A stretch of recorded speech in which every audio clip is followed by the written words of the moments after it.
been called the greatest shipwreck in history. It's the reason for one of the longest-running legal cases ever. And after 327 years, it finally resurfaced. Hi, everyone. I'm here to tell you about the most wanted shipwreck of all time. This is the story of the Nuestra Senora de las Mercedes and why she has everyone fighting over her. Nuestra Senora de las Mercedes was a galleon built in Spain in 1509 and named after Our Lady of Mercy. She belonged to the Spanish treasure fleet, a massive convoy of ships that would transport silver and gold from South America back to Spain every few years. You see, during the 1500s, Spain was obsessed with amassing wealth and power. They colonized much of Central and South America, working the natives like slaves and stealing their gold. Tons of this treasure was then shipped back to Spain, where it funded even more colonization and war. In 1551, when fully loaded, Nuestra Senora de las Mercedes was the largest ship afloat, carrying a crew of 500 men, including passengers and crew, and was filled to the brim with chests of gold and silver coins, bars, and emeralds. But while returning to Spain from Mexico, the ship hit a reef off the coast of Portugal and sank. Over 400 people perished, but around 80 survived and were rescued by another ship in the fleet. The galleon was a total loss, but there was no way they could salvage anything from her. So she was just left at the bottom of the ocean. For over 3 centuries, her location was unknown, until just recently. But during those 300 years, stories of her sinking and the unbelievable amount of treasure she was carrying spread across Europe, inspiring many explorers to search for her wreck. The first person to find her wreck would be Portuguese explorer and slave trader Francisco de Castro, who discovered the site in 1640, just 90 years after she sank. With news of this discovery, King John IV of Portugal sent out an expedition to recover as much of the treasure as possible. But upon arriving at the site, they found that Castro had already salvaged what he could, and so recovered only some pieces of equipment and a few guns. Over the next 2 centuries, many other expeditions would be sent out to try to find the rest of the treasure, but without success. That was until 1804, when the British East India Company hired 2 ships to explore the coast of Portugal for wrecks.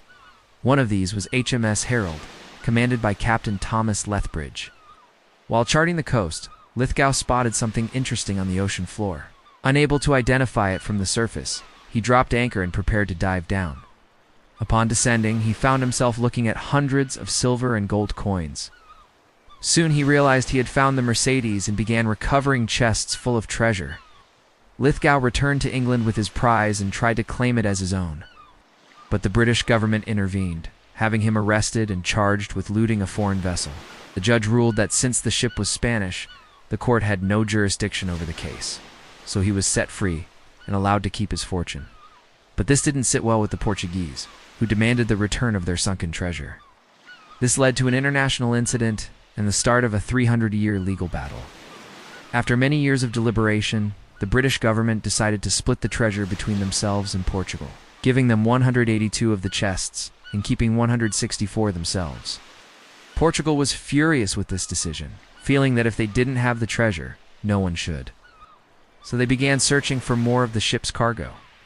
They offered rewards for the recovery of artifacts and sent out expeditions, hoping to find more of the lost treasure. Meanwhile, Spain was having their own issues with looters. In 1982, a Spanish court ruled that any underwater salvage work within their territorial waters required a license. 3 brothers ignored this ruling and dove the Mercedes wreck, recovering several hundred items that they claimed were worth $500 million. When Spain heard about this, they arrested the brothers and took the treasure for themselves. Finally, in 1991, Spain passed a law granting them ownership of any shipwrecks in their waters older than 70 years. After this, Spain and Portugal renewed their efforts to get back the remaining treasure. But before we get into who won the fight for the treasure, if you're enjoying this video, please hit that subscribe button to help me reach my goal of 100,000 subscribers. Now back to our story. Spain and Portugal kept secret the existence of the wreck and its location from the world. Then, in 2007, German documentary filmmaker Robert Ballard, who had filmed the Titanic wreck, was asked by Spain to film the Mercedes wreck. Secretly, they hoped to discourage other nations from trying to find the wreck and claim its treasure. Unfortunately, their plan failed and news of the wreck got out. Soon after, An American company called Sea Search Armada claimed ownership of the wreck and announced their plans to recover it. The race was back on. After all these years, both Spain and Portugal wanted the treasure, and neither country would back down.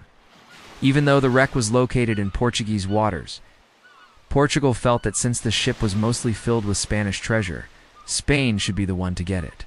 But Spain refused, wanting the treasure regardless of who it belonged to originally.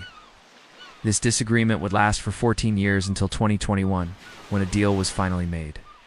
Spain and Portugal agreed to split the remaining treasure 70-30, with Portugal getting the bigger share. After this announcement, Spain immediately dispatched a team to the wreck site to begin recovery operations. But the wreck of the Mercedes is in very bad shape. Almost 300 years underwater has taken its toll, and many of the artifacts are too fragile to be raised. Of the 500 or so chests thought to still remain on the seafloor, less than half have been recovered. And it's unlikely that many of the items will survive the journey to the surface.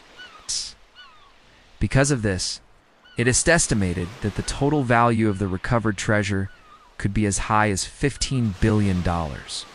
As for how they're recovering this treasure, they've used a combination of remotely operated vehicles and human divers. The vehicles are sent down to film the wreck site and identify promising areas to recover. Divers then go down and use small tools to carefully open up chests and remove their contents. Then it's packaged up and brought to the surface. But not everyone is happy that the treasure is being removed. Some historians feel that the treasure should stay where it was found, claiming that it's a grave site, and disturbing it is disrespectful to those who died on board. Also, by removing such valuable items from the seafloor, it creates an environment ripe for looting. There are dozens of ships that lie on the ocean floor, filled to the brim with priceless artifacts, and now the race is on to find them. If you want to learn more about the ships that lie on the ocean floor waiting to be discovered, check out this video. Thanks for watching. I hope you learned something new. If you enjoyed this video, please hit that like button to help me reach my goal of 100,000 subscribers. And if you want to see more of my videos, you can do so here. Thanks again for watching, and I'll see you next time.